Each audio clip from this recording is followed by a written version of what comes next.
You're the only one. Courage. Welcome to week 2 of the counting of the Omer. This is a 7-week cycle between Passover and Shavuot, where we prepare ourselves internally, spiritually, to prepare for the receiving of wisdom and Torah that we get on Shavuot.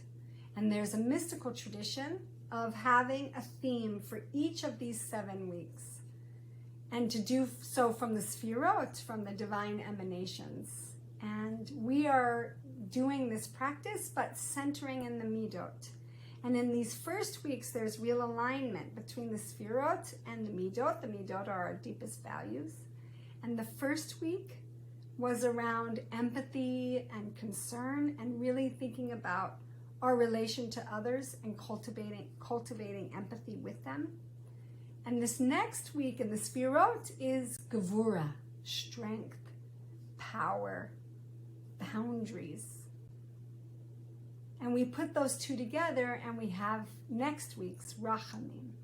So this aspect in week 2 of Rachamim, that's about strength and power and boundaries, is the perfect segue from our spiritual work of last week, where we were trying to cultivate empathy.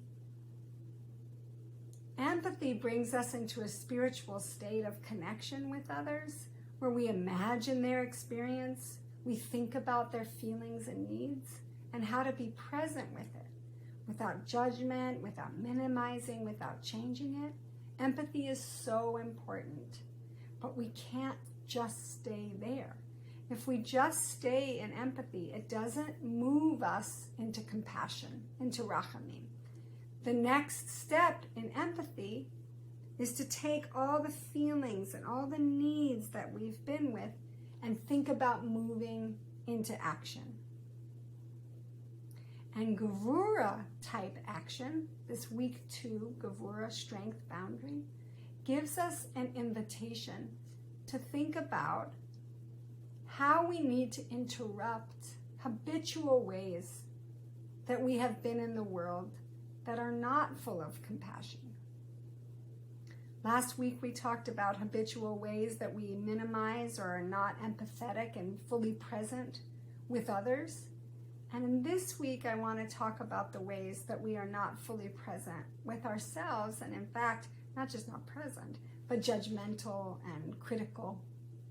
We often have stories we tell about ourselves, narratives, the story of ourself that we develop usually quite young. And it's on repeat, on repeat, on repeat. And part of what a Gevura practice can help us to do is, with strength, to pull out what some of those narratives are and to say, is this really true about me? And is this the message that I want to be giving to myself repeatedly? Is it a message of compassion? Or is it often a message of attack or minimizing or dismissing or belittling? So what we want to do is to bring out these narratives so that we can develop a self-compassion practice. And we do so actively by putting in other messages. Another spiritual practice that I want to elevate this week. Last week we talked about refraining from, and that is very relevant here, because Gevura helps us to refrain from the continuous message. That's step 1. To hear it, to stop it, to interrupt it. That might be enough. But if you're ready for another spiritual practice, it would be then to put in other information. And we can get that from lines of prayer, from verses of tefillah. We can get it from lines of psalms. We can get it from a pasuk, a line of Torah. And we can put a new message in that we need to hear.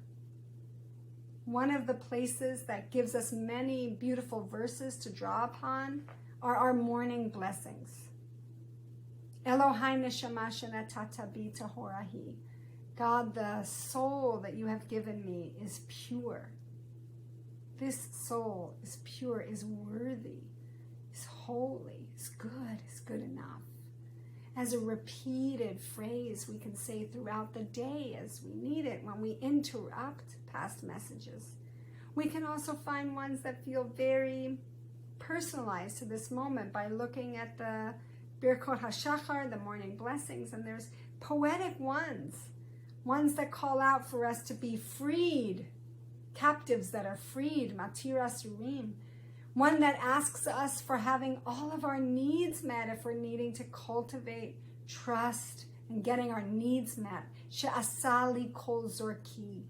I invite you to look at morning blessings as a way to offer in a practice of new messages of self-compassion. So this week, may you interrupt, may you use Gevurah strength in a spiritual discipline of stopping repeated phrases that are harming to yourself and bring in new phrases that you can use on repeat to try to begin new pathways of support and self-compassion. Last week was empathy, free flow of empathy. This week we move to Gevurah and strength and boundaries and action. And next week we'll talk about how they all come together in Rachamim, in compassion. Have a good week. Have the week you need to have.